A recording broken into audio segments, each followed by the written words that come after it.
আব্দুল কাদের জিলানী রাহমাতুল্লাহ আলাইহি তিনি কি বলেন, মৃত্যুর পরে মাপ পাওয়ার আগ পর্যন্ত নিজেকে নিজে একটা শুয়ারের চেয়ে ভালো মনে করা যাবে না। মানুষ তো গুমরা হতেই পারে, নষ্ট হতেই পারে।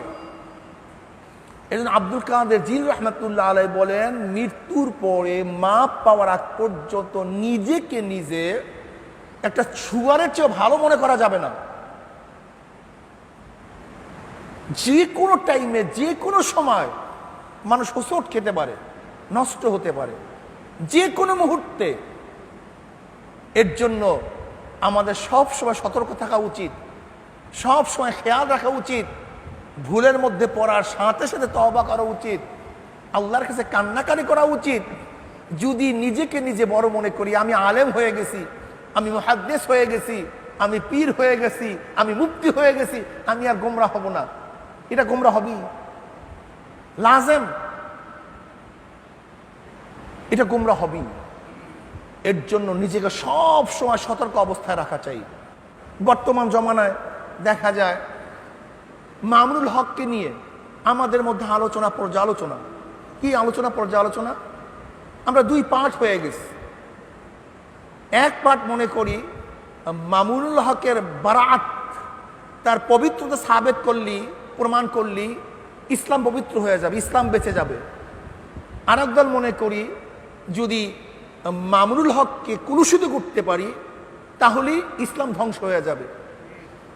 এই দুই দর্শনই ভুল, দুই দর্শনই ভুল, উভয় দর্শনই ভুল। ফয়জুল করিমের সাথে ইসলামের থাকা এবং না থাকা সংযুক্ত না, আব্দুর রহিমের সাথে ইসলামের থাকা এবং না থাকা সংযুক্ত না, কোন ব্যক্তির সাথে ইসলাম থাকা এবং না থাকার কোন সংযুক্ততা নাই। ইসলাম ইসলামের জায়গায় আছে। আমি পালন করব ইসলাম, আমি মুসলমান। আমি ইসলাম পালন করব না, আমি বেঈমান, আমি ফাসিক, আমি জালেম, আমি কাফের, আমি মুশরিক হতে পারি। ইসলাম ইসলামের জায়গায়। বর্তমান জমানায় এই সমস্ত চিন্তা ভাবনা আসছে কেন? কিসের কারণে আসছে? যাদের ইসলামের গভীর জ্ঞান নাই তাদের মধ্য থেকে এই সমস্ত খেয়াল এবং ধ্যান আসছে। আমরা কি এই খেয়াল করি না? এই মাত্র ইমাম সাহেব নামাজ পড়াইতেছিল, আমি তার ইক্তেদা করতেছিলাম, হঠাৎ করে তার উজু ছুটে গেছে। আমি এখন কি করি? ইক্তেদা করি? কেন করি না? এক সেকেন্ড আগে তার ইক্তেদা করতেছিলাম, এখন করি না কেন? উজু নাই। এই মাত্র গাড়ি চলতেছিল, এখন গাড়ি চলে না কেন? পাম্প নাই। একটু আগেও তো পাম্প ছিল, এখন পাম্প নাই, গাড়ি বন্ধ হয়ে গেছে। এই মাত্র ইক্তেদা করছি, উজু ছিল, এখন উজু নাই, ইক্তেদা ছেড়ে দিয়েছি। এই মাত্র পীর সাহেবের ইক্তেদা ছেড়ে দিয়েছি কেন? সে হেদায়েতের ছিল, এখন হেদায়েতের উপরে নাই। এটা আশ্চর্য হওয়ার কি আছে? আমি তো বুঝি না কিছু। এটা আশ্চর্য হওয়ার কিছু নেই। যারা মনে করতেছেন মামুনুল হককে যদি প্রমাণ করতে পারি দোষী, তাহলে ইসলাম দোষী হয়ে যাবে, তারাও ভুল।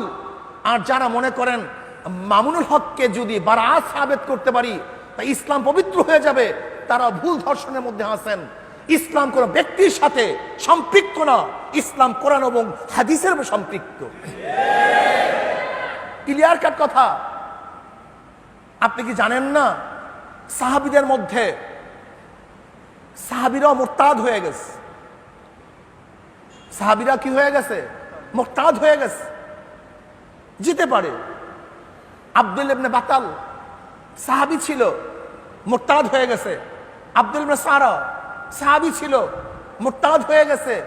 শুধু কি তাই, ওবায়দুল ইবনে জাহাশ হযরত আম্মাজান উম্মে হাবিবা রাদিয়াল্লাহু তাআলা আনহার স্বামী ছিল, একই সাথে হিজরাত করছিল, একই সাথে হিজরাত করছিল হাফসায়। জাহাশ আম্মাজান উম্মে হাবিবা রাদিয়াল্লাহু তাআলা আনহার স্বামী মুসলমান হয়ে মক্কা থেকে হাফসা হিজরাত করছে, কত কষ্ট করছে, লেকিন মুরতাদ হয়ে গেছে। কি হয়ে গেছে? মুরতাদ হয়ে গেছে, ইসলাম ছেড়ে দিয়েছে। এক খ্রিস্টান মহিলার প্রেমে পড়ে। উবাইদুল্লাহ ইবনে জাহাশ। শুধু কি তাই, আপনি কি জানেন যে সরদার দু আলম নবী আলাইহিস সালামের দুই কন্যার দুই স্বামী রুকাইয়া এবং উম্মে কুলসুম রাদিয়াল্লাহু তাআলা আনহুমা, এই দুইজনের স্বামী ছিল উতবা ও তায়েবা, আবু লাহাবের দুই সন্তান। দুজন মুরতাদ ছিল, কাফের ছিল। আশ্চর্য হওয়ার কি আছে? শুধু কি তাই, নবী আলাইহিস সালামের বড় কন্যা হাফসা রাদিয়াল্লাহু তাআলা আনহা, তার স্বামী আসাদ ইবনে রবিয়া, সে কে? নবীর জামাতা, বড় জামাতা, অথচ বদরের ময়দানে নবী আলাইহিস সালামের বিরুদ্ধে যুদ্ধ করার জন্য আসছে। আমার নবী ছিল এক পক্ষে, আর তার বড় জামাতা ছিল তার বিপক্ষে, কাফেরের পক্ষে। আপনারা জানেন সেই আসাদ ইবনে রবিয়া বদরের ময়দানে অ্যারেস্ট হয়ে গেছে, ধরা পড়ছে। 70 জন কাফের যে ধরা পড়ছিল, তার মধ্যে নবী আলাইহিস সালাম বড় জামাতাও ছিল। নবী আলাইহিস সালাম মুক্তিপণের মাধ্যমে তাদেরকে ছেড়ে দেওয়ার জন্য শর্ত করেছিলেন। আর সেই তার বড় জামাতার মুক্তিপণের জন্য যে হাটটা নিয়ে আসা হয়েছিল, সেই হাটটা হলো কার? খাদিজা কুবরা রাদিয়াল্লাহু তাআলা আনহাকে যে হার দেওয়া হয়েছিল, যে হার তার মেয়েকে দিয়েছিলেন তিনি, অথচ তার মুক্তির জন্য নবী আলাইহিস সালামের কাছে সেই হারই প্রদান করা হয়েছে। কত বড় ব্যথার কথা, কত বড় কষ্টের কথা, কিন্তু তার ইসলামের কিছু আসে যায় নাই। ইসলাম ইসলামের জায়গায় আছে। মনে রাখতে হবে, যদি কেউ মনে করেন অমুক ব্যক্তিকে, চরমনাই পিশাবকে দোষী করতে পারলি ইসলাম দোষী হয়ে যাবে, তারাও ভুল করতেছেন। আর কেউ যদি মনে করেন চরমনাই পিশাবকে বারাত পবিত্র ঘোষণা করলি ইসলাম পবিত্র হয়ে যাবে, তারাও ভুল করতেছেন। চরমনাই পিশাব একজন মানুষ, মুহাদ্দিস সাহেব একজন মানুষ, মুফতি সাহেব একজন মানুষ, আদিব সাহেব একজন মানুষ, জ্ঞানী ব্যক্তি একজন মানুষ। যে কোনো টাইমে পদচ্যুত হতে পারে, সে পাচার খেতে পারে, পিচ্ছিল পথ, এই পথ খুব মারাত্মক। এর জন্য আব্দুল কাদের জিলানী রাহমাতুল্লাহ আলাইহি বলেন, মৃত্যুর পরে মাপ পাওয়ার আগ পর্যন্ত নিজেকে নিজে শুয়ারের চেয়ে ভালো মনে করা যাবে না। সব সময় সতর্ক হওয়া চাই, সব সময় সতর্ক হওয়া চাই।